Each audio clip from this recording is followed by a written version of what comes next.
নমস্কার বন্ধুরা, এডুটাচে তোমাদের স্বাগত জানাই। আমি কৌশিক। আজকে আমি আবার ম্যাথামেটিক্স ক্লাস নিয়ে এসেছি আইসিডিএস সুপারভাইজার মেন্স এক্সামের জন্য। আর আজকেরটা হলো এপিসোড 2। সো তোমরা যারা এপিসোড 1 দেখোনি তাদেরকে বলি, তোমরা এখানে পাশে আই বাটন আছে, আই বাটনে ক্লিক করো, তাহলে এপিসোড 1 ভিডিও পেয়ে যাবে। এছাড়াও আমাদের ডেসক্রিপশনে দেওয়া আছে, সেখান থেকে তোমরা চেক করে নিতে পারো।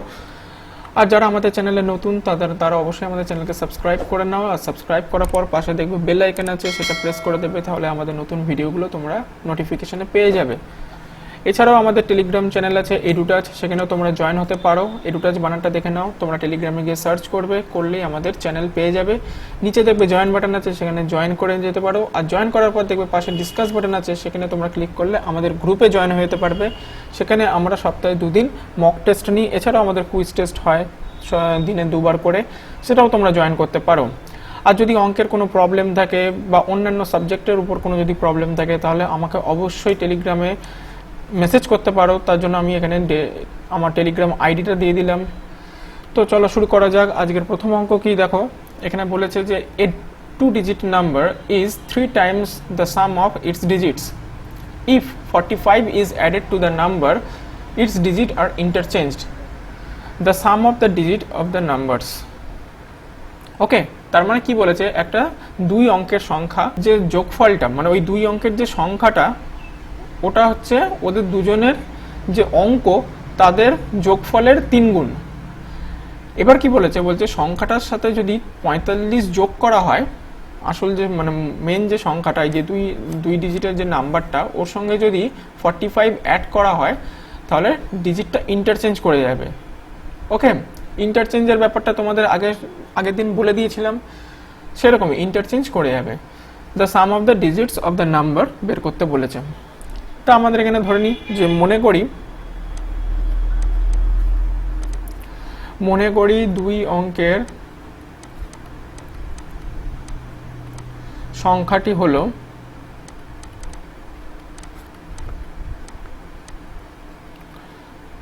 10x plus y। ওকে, এবার ওরা যেটা বলেছে সেটা আমি একটুখানি লিখে নিচ্ছি, যে প্রদত্ত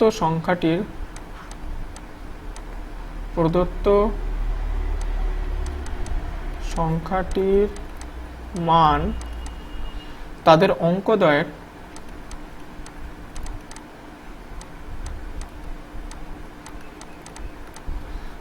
সমষ্টির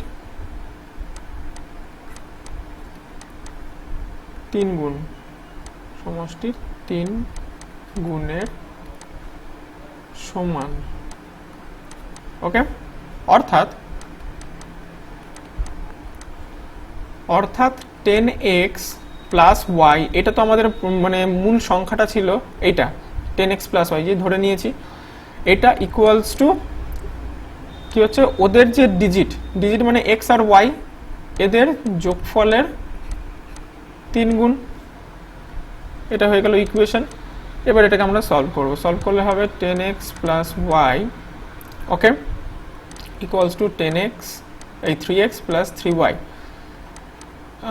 10x 3x। ওকে, এক কাজ করি, সব বাঁ দিকেই নিয়ে আসি, তাহলে হচ্ছে প্লাস y মাইনাস y। তাহলে এখানে কত হচ্ছে, এখানে হচ্ছে 7x, আর এটা হচ্ছে মাইনাস 2y ইকুয়ালস টু 0। এটাকে দিলাম ইকুয়েশন 1। ওকে, এবার আমি কি করব, আমাদের দেখবে এখানে আরেকটা ইকুয়েশন তৈরি হবে। এই যে 45 অ্যাড করা হচ্ছে, এটার জন্য আরেকটা ইকুয়েশন তৈরি হবে। তাহলে এখানে কি লিখবো, যে আবার সংখ্যাটির সাথে 45 যোগ করলে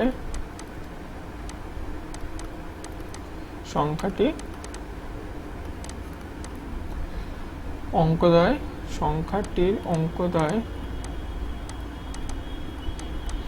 পরিবর্তিত হয়।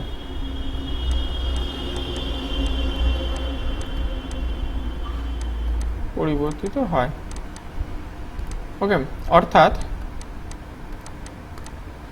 অর্থাৎ তাহলে আমার মূল যে সংখ্যাটা সেটা কি, 10x প্লাস y, এর সাথে কি হচ্ছে, এর সাথে 45 প্লাস হচ্ছে, প্লাস হওয়ার পর কি তৈরি হবে, উল্টে যাবে এটা, তাহলে 10y প্লাস এক্স হয়ে যাবে, ইন্টারচেঞ্জ করে যাবে বললাম। তাহলে এটা সলভ করলে কত হবে,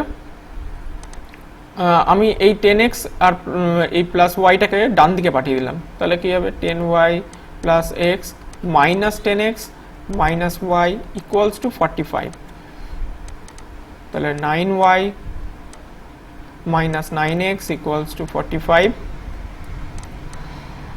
এটাখান থেকে 9 যদি কমন নিয়ে নিই তাহলে y plus x equals to 45, তাহলে y minus x equals to 45/9, 45/9 মানে হচ্ছে 5, এটা ইকুয়েশন 2। ওকে, এটা কি ইকুয়েশন 2 দিয়ে দিলাম। এবার কি কাজ, তাহলে আমার তৈরি হয়ে গেল দুখানা ইকুয়েশন তৈরি হয়ে গেল, এবার এদেরকে সলভ করলেই আমার অঙ্ক হয়ে যাবে। তো সলভটা করি, আমি পাশেই করে দিচ্ছি। তো এই দুটো ইকুয়েশনকে যদি সলভ করি তাহলে আমাকে কি করতে হবে, যে কোনো একজনকে এলিমিনেট করতে হবে। এখানে x minus y equals to 5 আছে, এটা মাইনাস আছে, ঠিক আছে, x minus y equals to 5, আর এখানে হচ্ছে 7x minus y equals to 0। 2 number ইকুয়েশনকে 2 দিয়ে গুণ করব, প্লাস আর 1 নম্বর ইকুয়েশন যোগ করে দেবো। তাহলে কি হচ্ছে, 2 নম্বর ইকুয়েশনকে 2 দিয়ে গুণ করলে হবে 2y minus 2x equals to 10, আর ওটা হচ্ছে 1 নম্বর ইকুয়েশন হচ্ছে 2y plus 7x equals to 0। এবার এদেরকে যদি আমি যোগ করি, যোগ করলে কি হবে, y কেটে যাচ্ছে, এখানে কত হবে 5x, এখানে হচ্ছে 10, তাহলে x ইকুয়ালস টু 2। ওকে, তাহলে x এর ভ্যালু যদি 2 হয়, এবার সেটা তুমি কোন ইকুয়েশনে, 2 নম্বর ইকুয়েশনে বসিয়ে দাও। তাহলে লিখব x এর মান 2 নং সমীকরণে বসিয়ে পাই, তাহলে x এর মান 2 নং সমীকরণে যদি বসাই কত হবে, y মাইনাস 2 সমান সমান 5, তাহলে y ইকুয়ালস টু 7, 2 কে ডান দিকে নিয়ে গেলে 7 হয়ে যায়। ওকে, তাহলে আমার কোশ্চেনে চেয়েছিল কি, কোশ্চেনে চেয়েছিল অঙ্কদ্বয়ের সমষ্টি কত হবে। তাহলে লিখব অঙ্কদ্বয় আমার কি কি, x আর y এই দুটোই তো অঙ্ক ছিল, তাহলে অঙ্কদ্বয়ের সমষ্টি করব। তাহলে লিখব অতএব অঙ্কদ্বয়ের সমষ্টি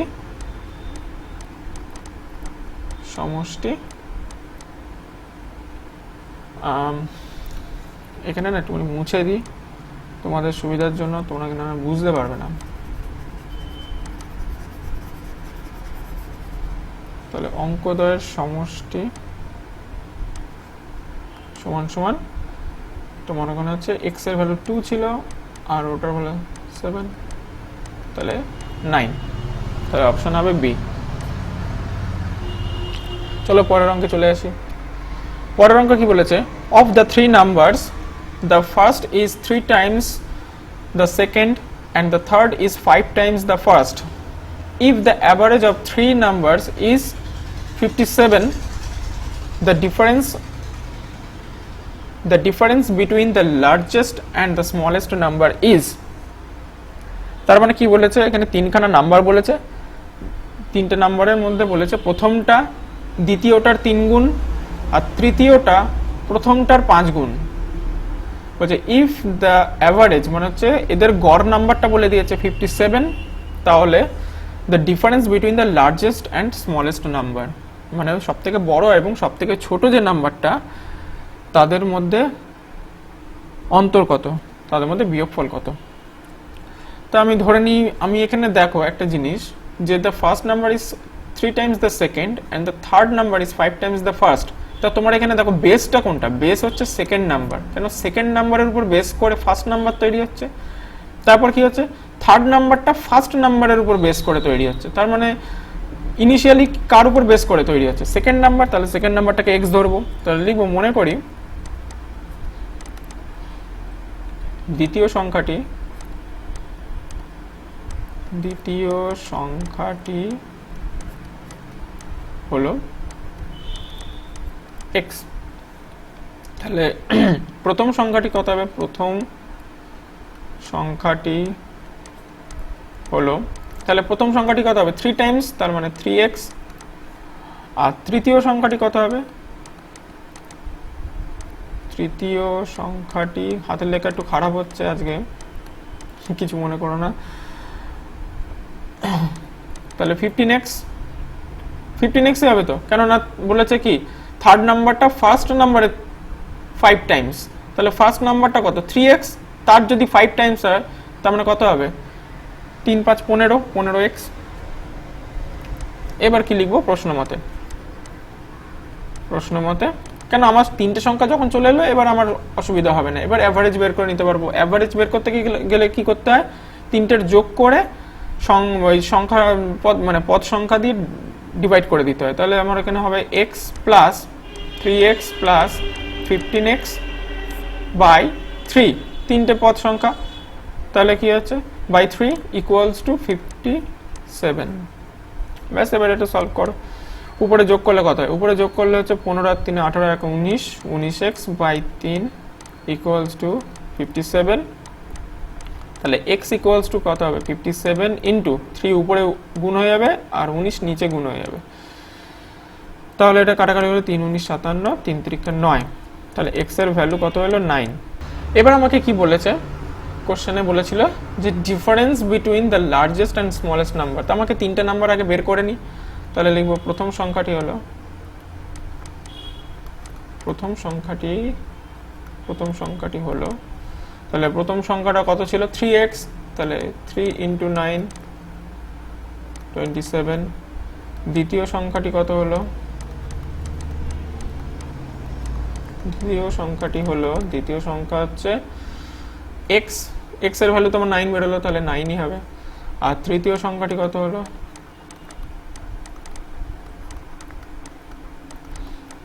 তৃতীয় সংখ্যাটি বলেছিল 15x, তাহলে 15 ইন্টু 9, 9 15 কত 135। ওকে, এবার আমাকে কি করতে হবে, যে ডিফারেন্স বের করতে হবে লার্জেস্ট আর স্মলেস্ট নাম্বার, তাহলে লার্জেস্ট কে 135 আর স্মলেস্ট কে 9, তাহলে 135 থেকে 9 বাদ দেবো, তাহলে লিখবো অতএব বৃহত্তর সংখ্যা থেকে বৃহত্তম সংখ্যা থেকে ক্ষুদ্রতম সংখ্যা বিয়োগ করে পাই,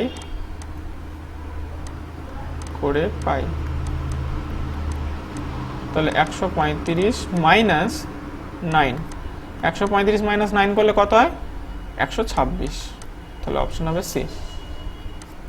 এবার তোমরা অনেকেই বলছিলে যে অপশন কোশ্চেনে থাকে না, হ্যাঁ অপশন থাকবে না কোশ্চেনে, তবে তোমাদের অসুবিধাটা কি, তোমরা তো ডেসক্রিপটিভ অঙ্কটা দেখছো, তোমাদের তো অপশন নিয়ে কোনো কাজ নেই। আমি অঙ্কটা বের করলাম, অপশন বেরোলো এটা, সো অপশানে আমরা টিক করে দিলাম, অপশন না থাকলে আমি এখানেই স্টপ করে দিতাম। সো অপশন থাকাটা না থাকাটা কোনো সমস্যা না তোমাদের কাছে, এটাই আমি মনে করি। অপশনটা থাকলে বরং সুবিধা হয় কি, তুমি দেখতে পারো যে এর রিলেটেড অপশন কি হতে পারে, এটা তোমাদের জানা উচিত। যদি এটা অন্য কম্পিটিটিভ এক্সাম হতো তখন তো অপশন থাকতো, সেই হিসেবেই আমি অপশনগুলো দিয়ে দিয়েছি। আচ্ছা, 3 নম্বর অঙ্কটা দেখো, বলছে the salaries of A B and C are in the ratio 1:3:4. If the salaries are increased by 5%, 10% and 15% respectively, then the increased salary will be in the ratio. তার মানে কি বলেছে যে এ বি সি এই তিনজনের স্যালারিজের ratio দিয়ে দিয়েছে, বেতনের রেশিও দিয়ে দিয়েছে, ঠিক আছে, মানে অনুপাত দিয়ে দিয়েছে। এবারও কি বলেছে, যদি তাদের বেতন 5%, 10% আর 15% যথাক্রমে বৃদ্ধি পায় তাহলে কত হবে ওদের অনুপাত। এটা খুব একটা কঠিন অঙ্ক না, তোমরা দেখো বুঝতে পারবে।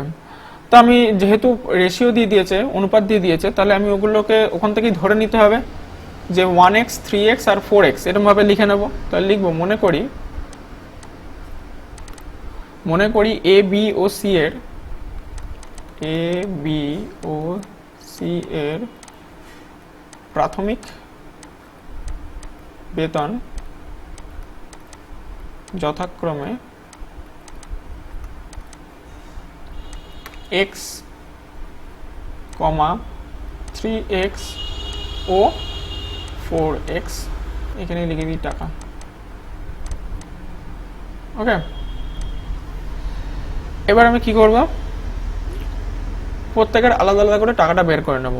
তাহলে 5x হচ্ছে a এর ক্ষেত্রে, তাহলে আমি লিখব যে a এর বেতন 5% বৃদ্ধিতে 5% বৃদ্ধিতে দাঁড়ায় 5% বৃদ্ধিতে দাঁড়ায় কত দাঁড়াবে, x ইন্টু 5% বাড়ছে, 100-র মধ্যে 5% বাড়লে কত হবে, 105। তাহলে 105 বাই 100, তাহলে কত হচ্ছে, এটা আমি এরকমই রেখে দিলাম।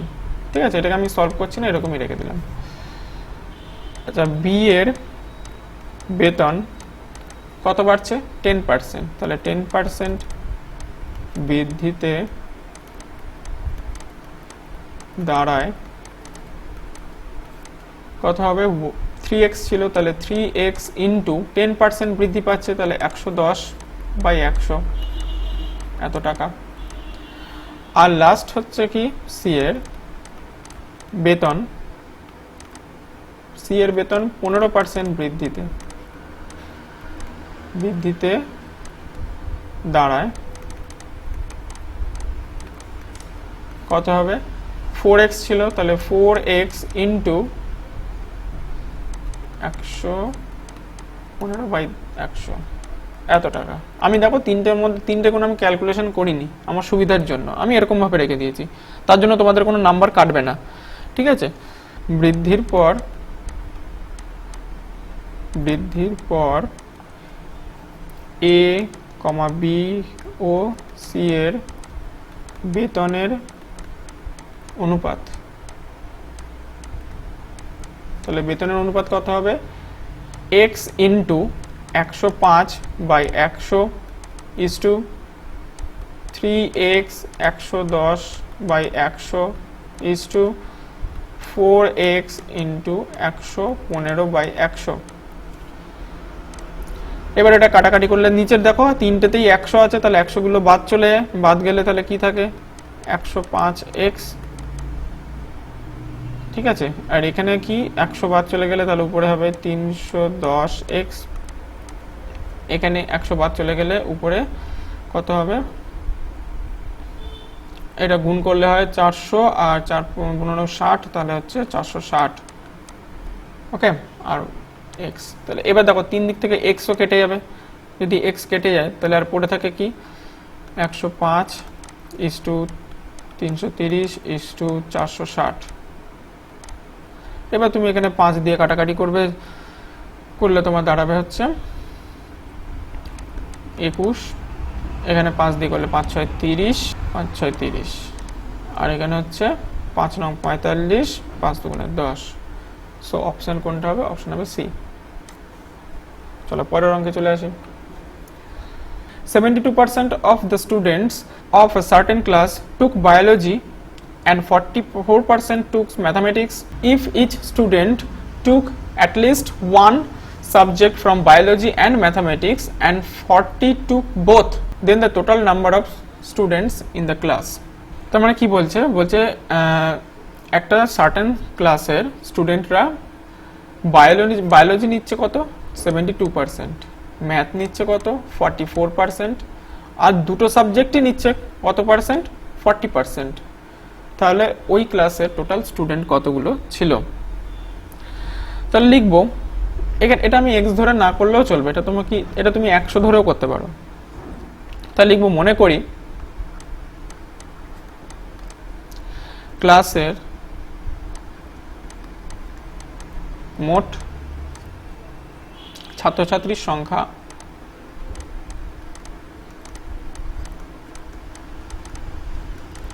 হলো 100 জন। ওকে, তাহলে 100 জন যদি টোটাল হয় তাহলে বায়োলজি কতজন হবে, 72 জন, আর অঙ্ক কত হবে, 44 জন, সেগুলো লিখে নেব। তাহলে লিখবো, তাহলে জীববিদ্যায় ছাত্রছাত্রীর সংখ্যা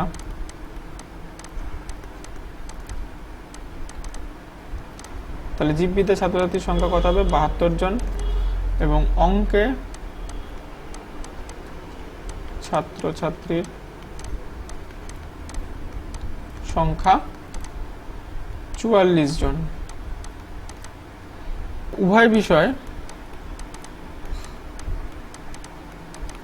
ছাত্রছাত্রীর সংখ্যা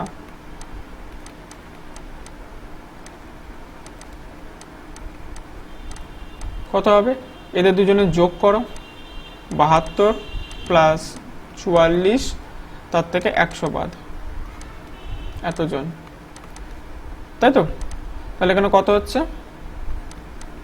16 জন। তাহলে 16 জন উভয় বিষয়ে ছাত্রছাত্রীর সংখ্যা ছিল। 16 জন ছাত্রছাত্রী উভয় বিষয় নিয়েছে 100 জনের মধ্যে, তাই তো? তাহলে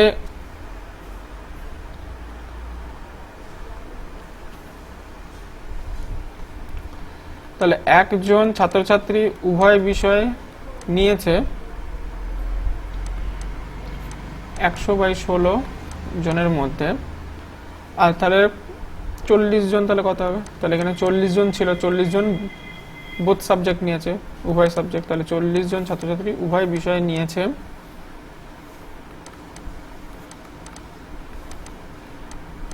ব্যাস, এবার এটা সলভ করা হয়ে যাবে। তাহলে এখানে কত হবে? 10, আর এখানে কত হবে? 4।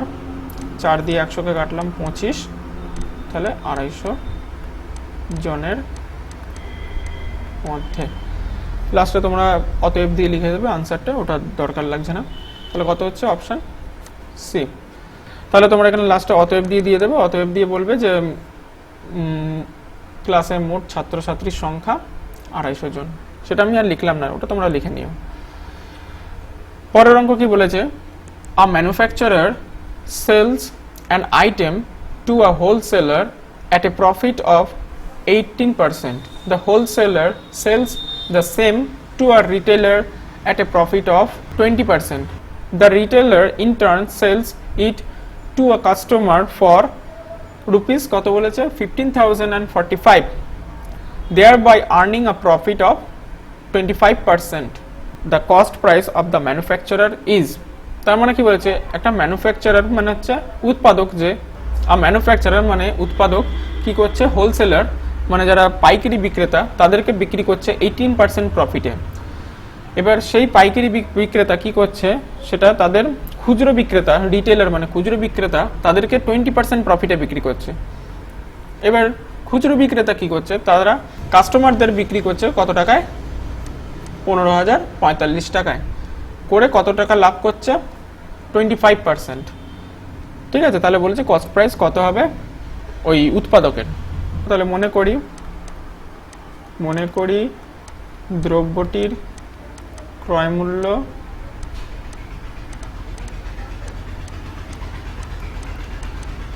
x টাকা। সরি, নয়েজের জন্য কিছু মনে করো না তোমরা, ওকে? একটু নয়েজ হচ্ছে, রাস্তার ধারে বাড়ি তো, একটু নয়েজ হবে। তাহলে 18% লাভে পাইকারি বিক্রেতা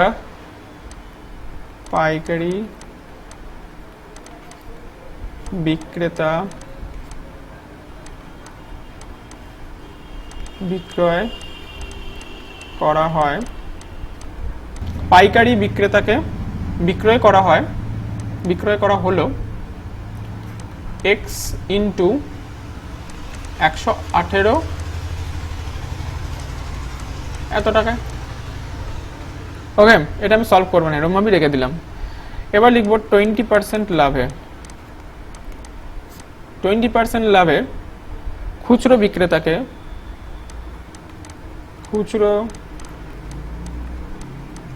বিক্রেতাকে বিক্রয় করা হলো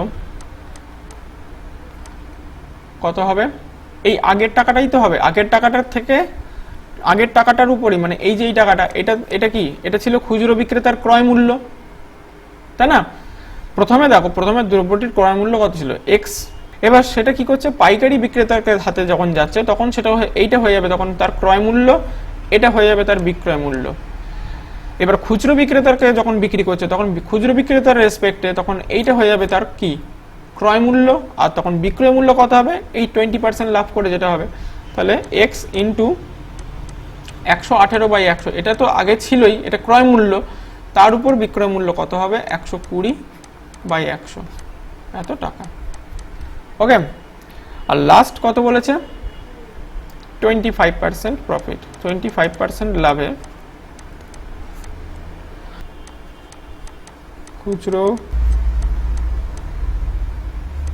খুচরো বিক্রেতা বিক্রয় করে, খুচরো বিক্রেতা বিক্রয় করে কত টাকায়, এটা তখন তার কাছে কি, ক্রয় মূল্য। তাহলে তার বিক্রয় মূল্য কত হবে, এক্স ইন্টু 118/100 ইন্টু 120/100 ইন্টু 125/100, পুরোটাকে ব্র্যাকেট দিয়ে বাইরে টাকা। ব্যাস, এবার এই তিনটে বেরিয়ে গেল। এবার আমার কাজ কি, তা এই টাকাটাই আমাদের বলে দিয়েছিল কত, 15,045 টাকাটা, তাই না? তাহলে এবার লিখব প্রশ্ন মতে, তাহলে প্রশ্ন মতে কত হবে, এক্স ইন্টু 118/100 ইন্টু 120/100 ইন্টু 125/100 সমান সমান 15,045 টাকা। এবার এটাকে সলভ করলেই আনসার বেরিয়ে যাবে। তো সলভ করতে গেলে আমাকে তো এখানে জায়গা নেই, আমি উপরের অঙ্কটুকু মুছে দিচ্ছি, তোমরা লিখে নিয়েছো আশা করি। এক্স ইকুয়ালস টু, এই যে বাকি যে সংখ্যাগুলো এগুলোকে ডান দিকে নিয়ে গেলে কি হবে, উল্টে যাবে। তাহলে 15,045 ইন্টু 100/118 ইন্টু 100/120 ইন্টু 100/125। ওকে, এবার এটা তোমরা যদি কাটাকাটি করো, কাটাকাটি করলে তোমার আসবে হচ্ছে 8,500, তাহলে এত টাকা। আমি কিন্তু এটা সলভ করলাম না, তোমরা এটা সলভ করে নিও, দেখবে 8,500 টাকাই আসছে। সময় কমানোর জন্য আমি এটাকে ডাইরেক্ট লিখে দিলাম। ওকে, চলো পরের অঙ্কে চলে আসি। The marked price of a shirt and trousers are in the ratio 1:2. A shopkeeper gives 40% discount on the shirt. If the total discount on the set of the shirt and trousers is 30%, the discount offered on the trousers is, তার মানে কি বলেছে, যেখানে ধার্য মূল্য দিয়ে দিয়েছে shirt আর হচ্ছে পাজামার উপর, রেশিও বলে দিয়েছে, অনুপাত বলে দিয়েছে। এবার কি বলেছে যে শার্টের উপর সে কত পার্সেন্ট ডিসকাউন্ট দিচ্ছে, 40% ডিসকাউন্ট, আর টোটালের উপর ডিসকাউন্ট কত দিচ্ছে, 30%। তাহলে ট্রাউজারের উপর কত পার্সেন্ট ডিসকাউন্ট দিয়েছিল এটা বের করতে হবে। যে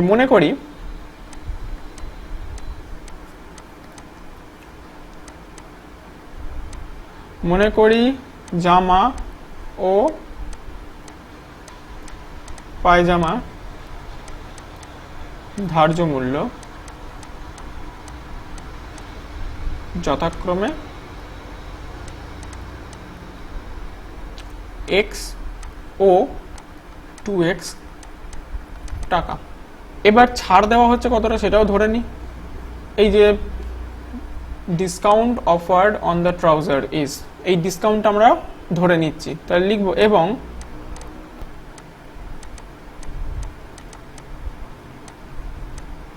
পায়জামায় ছাড় দেওয়া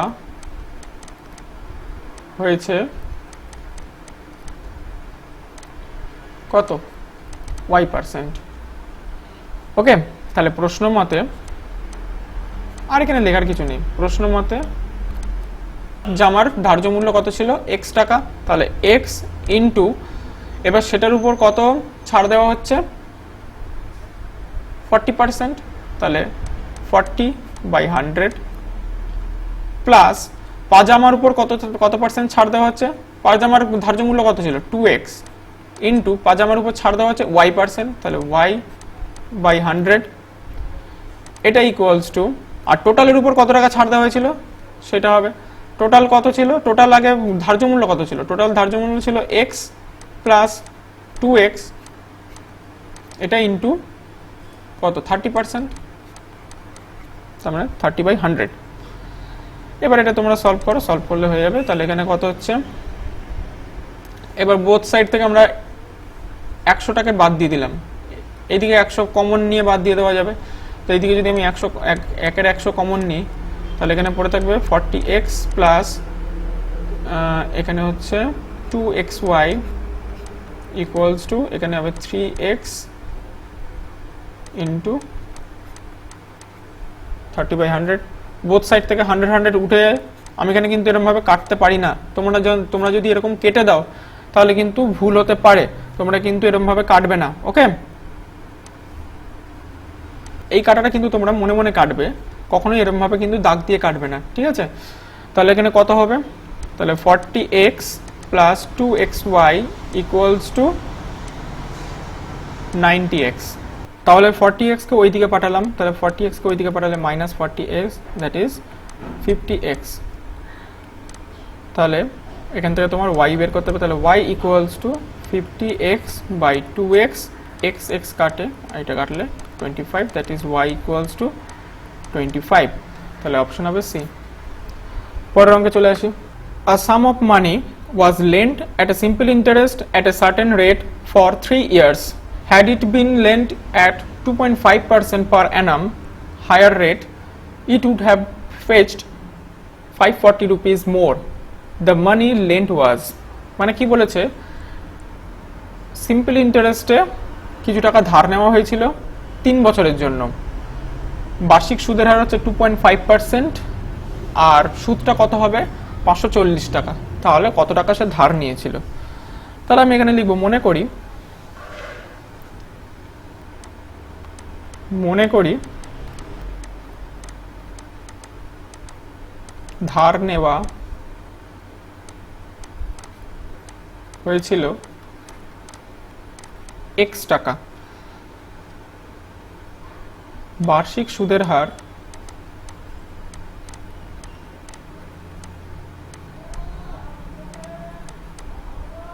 2.5%। এখানে দেখো আমি কিন্তু কোনো ব্যক্তির নাম লিখিনি, মানে কোনো ব্যক্তি ধার নিয়েছিল এরকম কিন্তু বলিনি। কোশ্চেনে কিন্তু কোনো ব্যক্তির কথা যদি উল্লেখ না করে থাকে তাহলে কিন্তু তোমরা এক্সট্রা করে লিখতে যাবে না। আর সময় কত, 3 বছর। তাহলে লিখবো প্রশ্ন মতে, তাহলে প্রশ্ন মতে আমরা সেই ফর্মুলাটা জানি, মনে আছে, সুদ মানে সরল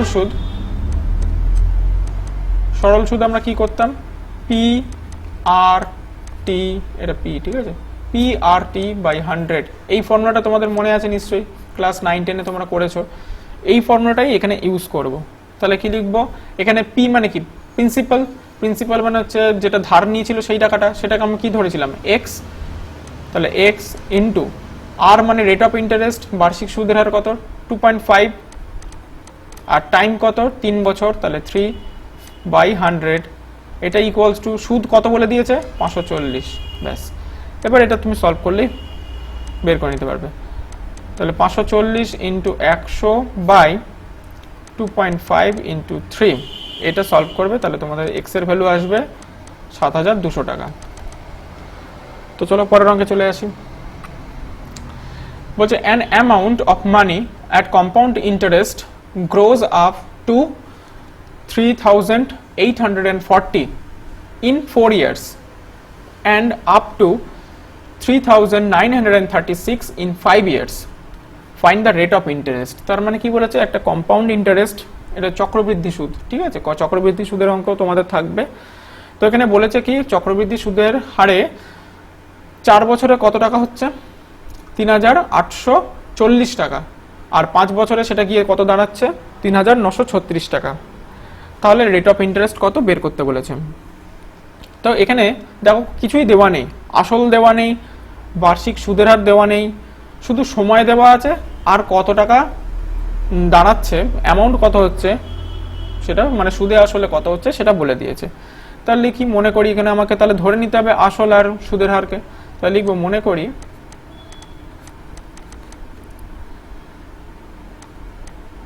আসল ছিল x টাকা এবং বার্ষিক সুদের হার ছিল y%। তাহলে প্রশ্ন মতে এখানে আর কিছু লেখা নেই। প্রশ্ন মতে এবার দেখো দুখানা ইকুয়েশন তৈরি হবে। প্রথমটার ক্ষেত্রে কি ইকুয়েশন তৈরি হবে? আচ্ছা, এখানে চক্রবৃদ্ধি সুদের ফর্মুলাটা মনে আছে? চক্রবৃদ্ধি সুদের formula amount equals to P ব্র্যাকেটের মধ্যে 1 প্লাস r/100 ইন্টু টি। আশা করি তোমাদের মনে আছে।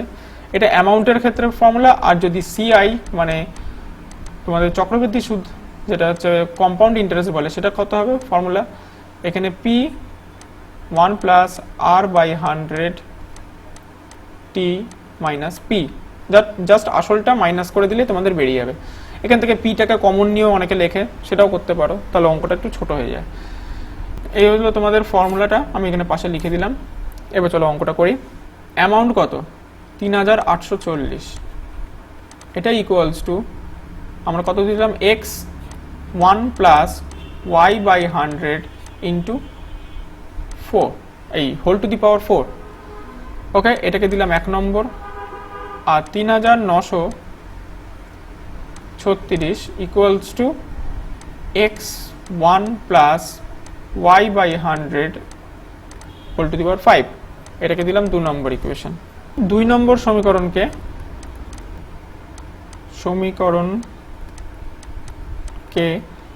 1 নং সমীকরণ দ্বারা ভাগ করে পাই। তাহলে 2 নম্বর সমীকরণকে 1 নম্বর সমীকরণ দিয়ে ভাগ করলে কত হবে? আমি সেটা লিখি।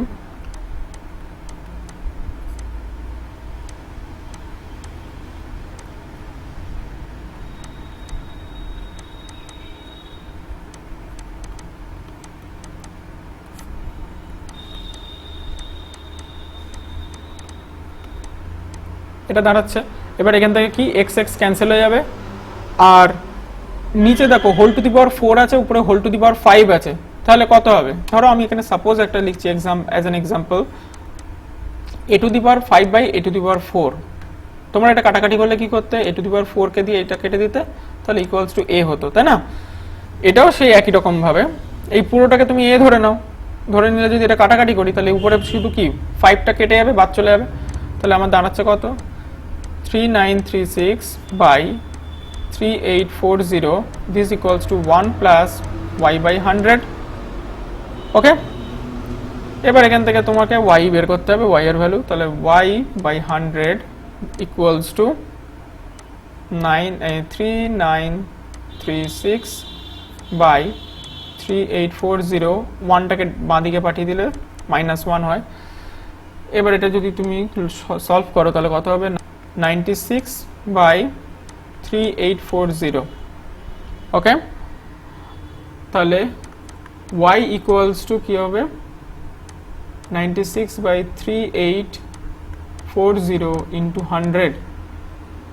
এটা তোমরা সলভ করলে পাবে হচ্ছে 2.5%।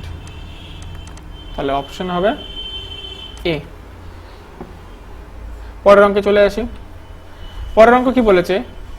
X alone can complete a piece of work in 40 days.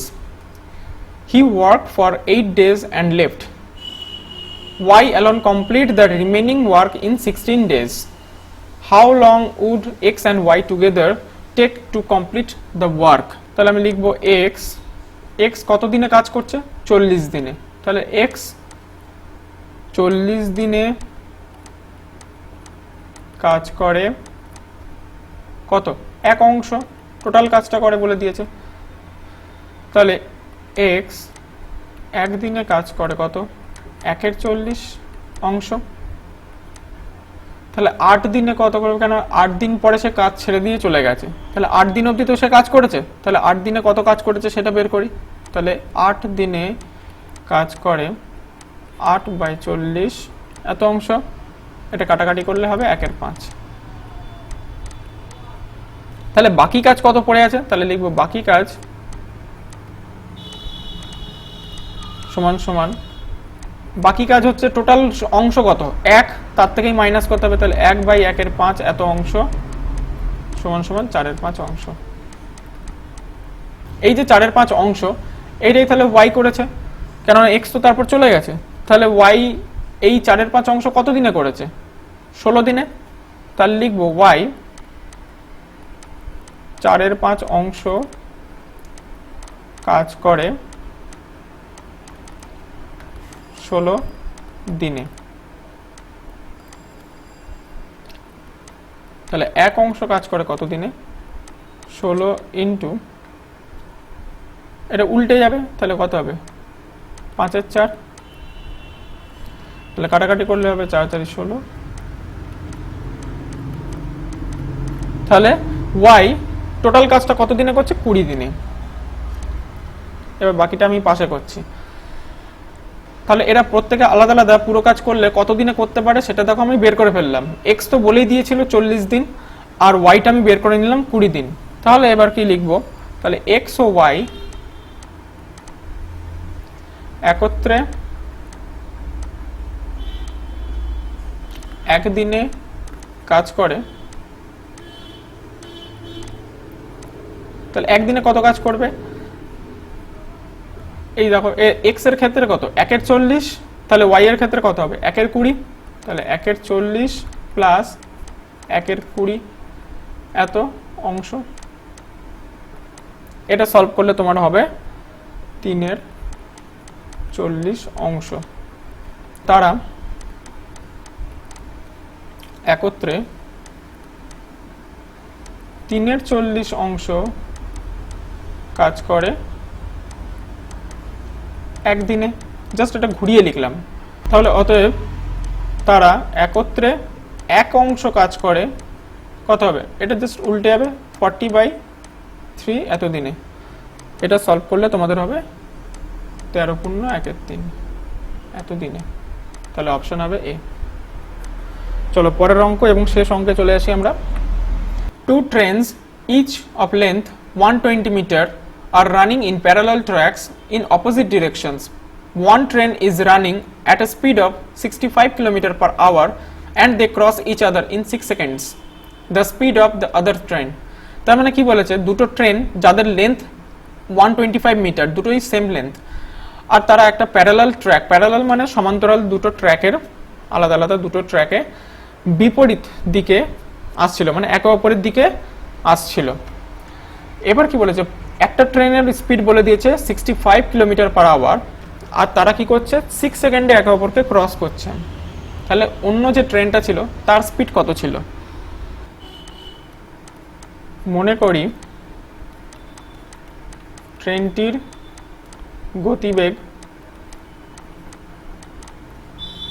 x কিমি প্রতি ঘন্টা।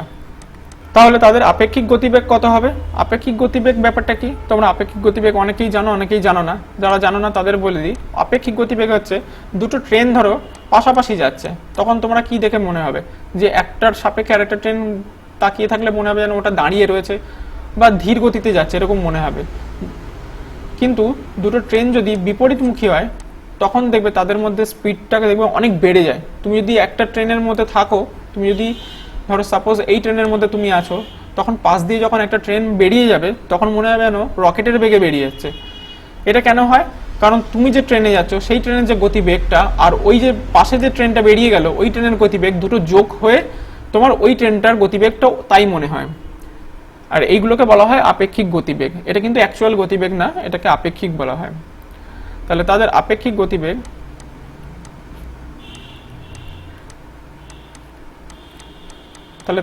গতিবেগ এখানে যেহেতু বিপরীতমুখী ছিল, তাহলে কি হবে, আপেক্ষিক গতিবেগ যোগ হয়ে যাবে। তাহলে কত হবে 65 প্লাস x এত কিমি প্রতি ঘন্টা। এবার আমি এটাকে কি করছি, এটাকে যেহেতু কিলোমিটার প্রতি ঘন্টা আছে এটাকে আমি মিটার পার সেকেন্ডে কনভার্ট করে নিচ্ছি। তো মিটার পার সেকেন্ডে কনভার্ট করলে কত হবে, তো 65 প্লাস এক্স ইন্টু 5/18, 5/18 করলে এটা মিটার প্রতি সেকেন্ড বা মিটার পার সেকেন্ড বেরিয়ে যাবে। কেন মিটার পার সেকেন্ডে আমরা বের করছি? কেন অঙ্কটা দেখো, এখানে ট্রেনের লেন্থটা কিন্তু 125 মিটারে দেওয়া আছে, আর ওরা যে ক্রস করছে তাদের টাইমটা দেখো সেকেন্ডে দেওয়া আছে। তাই জন্য কি করছি, আমি গতিবেগটাকে মিটার পার সেকেন্ডে কনভার্ট করে নিচ্ছি। আর ট্রেন দুটির মোট দৈর্ঘ্য কত হবে? তাহলে ট্রেন দুটির মোট দৈর্ঘ্য কত হবে? 125 প্লাস 125 সমান সমান 250 মিটার। ওকে, এবার লিখব প্রশ্ন মতে। তাহলে প্রশ্ন মতে উপরে দৈর্ঘ্য 150 বাই নিচে গতিবেগ কত? 65 প্লাস এক্স ইন্টু 5/18, এটা সমান সমান কত ছিল? 6 সেকেন্ড। এই ফরম্যাটটা কি ফরম্যাটে লিখলাম? তোমরা অনেকেই পড়েছো, বেগ সমান সমান দূরত্ব বাই সময়। তো আমি এই সময়টাকে যদি উপরে তুলে দিই আর বেগটাকে যদি নিচে নামিয়ে দিই তাহলে কত হবে? তাহলে সময় ইকুয়ালস টু দূরত্ব বাই বেগ। দেখো এইটাই আমি এখানে লিখেছি, উপরে দূরত্ব 250 মিটার আর নিচে বেগ কত? এই যে 65 প্লাস এক্স ইন্টু 5/18 আর সময় কত? 6 সেকেন্ড। ওকে, তাহলে এটা আমরা সলভ করলে তাহলে কত হবে?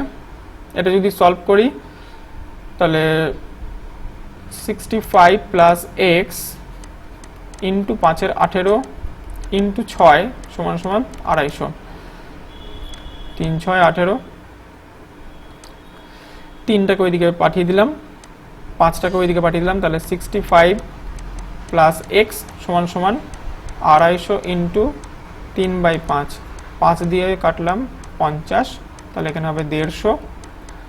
তাহলে এক্স ইকুয়ালস টু 150 মাইনাস 65 করলে কত হয়? 85। তাহলে আমাদের অপশন বি। সো তোমরা বুঝতে পারলে যে অঙ্কগুলো কিভাবে করতে হয় ডেসক্রিপটিভ ভাবে। ওকে, তো আজকে এই পর্যন্তই। তো তোমাদের যদি ভিডিওটা ভালো লেগে থাকে তাহলে অবশ্যই লাইক করবে, আর যদি ভালো না লেগে থাকে তাহলে অবশ্যই ডিসলাইক করবে, এবং ডিসলাইক করার জন্য যে কারণটা সেটা কিন্তু কমেন্ট সেকশনে অবশ্যই জানাবে। তাহলে আমরা কি করব, পরবর্তী ভিডিওতে সেটা ইমপ্রুভ করার চেষ্টা করব। সো আজকের মতন ভিডিও এই পর্যন্তই, ধন্যবাদ।